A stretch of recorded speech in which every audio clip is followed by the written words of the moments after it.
If you need to find the XPath of an element in Chrome, you're in the right place. In this quick tutorial, I'm going to show you exactly how to copy XPath in Chrome using the built-in developer tools. This is super useful for web scraping, automation, testing, or any time you need to target a specific element on a page. If this video helps, please hit the like button and subscribe for more easy browser and software tutorials. Alright, let's jump in. First, open the web page where the element you want is located. Now right-click directly on that element. It could be a button, a text box, an image, a link, or any part of the page you want to inspect. From the menu that appears, click Inspect.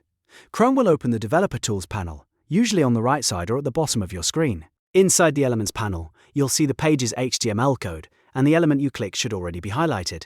This is the exact code block connected to the item you selected. Now here's the important part. Right-click on that highlighted HTML code inside the Elements panel. A new context menu will appear. Hover over Copy and you'll see a list of options.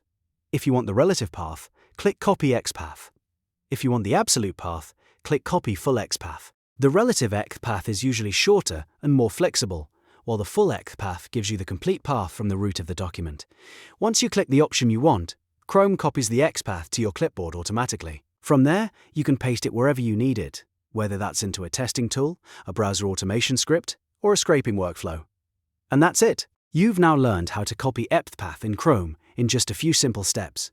If this walkthrough helped you, make sure to like the video, subscribe for more tutorials, and I'll see you in the next one.